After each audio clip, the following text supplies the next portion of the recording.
Imagine एक कमरे में एक व्हीलचेयर पर बैठा बीमार आदमी जिसका जिस्म इस हद तक बेजान हो चुका था कि वो अपनी एक उंगली तक नहीं हिला सकता था। अपनी बात कहने के लिए उसे कंप्यूटर और अपने चेहरे के सिर्फ एक मसल का सहारा लेना पड़ता था।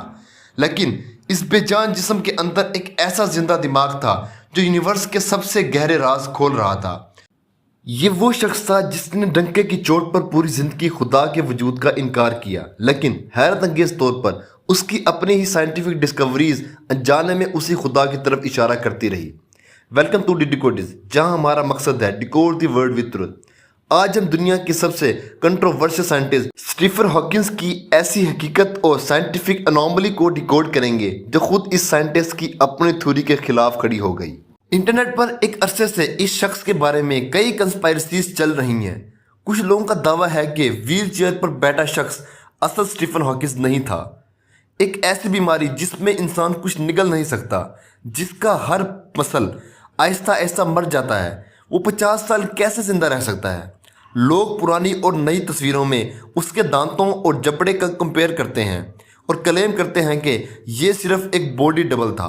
एक और बदतरीन कंस्पायरेसी ये है कि एथिज्म को प्रमोट करने वालों ने एक पैरालाइज इंसान को सिर्फ एक रोल मॉडल के तौर पर इस्तेमाल किया और बैकग्राउंड में किताबें कोई और लिख रहा था। लेकिन इन सारी अफवाहों के पीछे जो हकीकत छुपी है वो इससे भी ज़्यादा ख़तरनाक है। बात शुरू होती है 1963 कैम्ब्रिज यूनिवर्सिटी से। एक 21 साल का नौजवान जब डॉक्टर के पास जाता है तो उसे बताया जाता है कि उसे ALS यानी मोटर न्यूरॉन डिजीज़ है और ज़िंदा रहने के सिर्फ 2 साल बचे हैं। लेकिन वो 2 साल 50 सालों में बदल गए। इस बीमारी ने उसका जिस्म तो मफलूज कर दिया, लेकिन दिमाग को छुआ तक नहीं। अपनी व्हीलचेयर की कैद में बैठे बैठे उसने मैथमेटिक्स और फिजिक्स के ऐसे कम्प्लेक्स कैलकुलेशन सॉल्व किए जिसने साइंस को हिला कर रख दिया। उसका सबसे बड़ा टारगेट बनी यूनिवर्स की सबसे डार्क और ताकतवर चीज़ ब्लैक होल, एक ऐसी जगह जो रोशनी तक को वापस नहीं आने देती। 1974 में हॉकिंस ने अपनी कैलकुलेशन से एक ऐसी चीज़ डिस्कवर की जो पूरी दुनिया की एक्सपेक्टेशंस के बिल्कुल उलट थी। उसने साबित किया कि ब्लैक होल्स मुकम्मल तौर पर डार्क नहीं है, बल्कि उसमें से रेडिएशंस बाहर निकल रही हैं।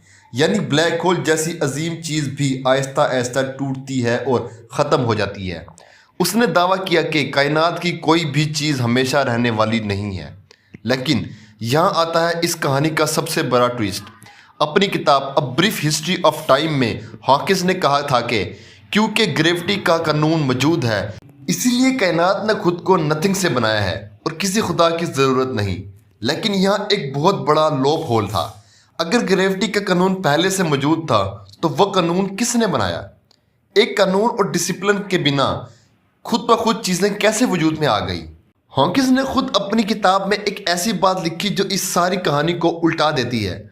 उसने लिखा, जब तक कायनात की एक इब्तदा थी हम फर्ज कर सकते थे कि इसको बनाने वाला कोई था, और आज की modern science big bang theory के ज़रिए बखूबी मानती है कि यूनिवर्स की एक शुरुआत थी। दोनों बातें जोड़ी जाएं तो नतीजा साफ है। अगर शुरुआत हुई थी तो एक खालिक ज़रूर मौजूद है। हॉकिंस की अपनी रिसर्च उसे इस हकीकत के दरवाजे तक ले आई, लेकिन वो अंदर दाखिल होने से इनकार करता रहा।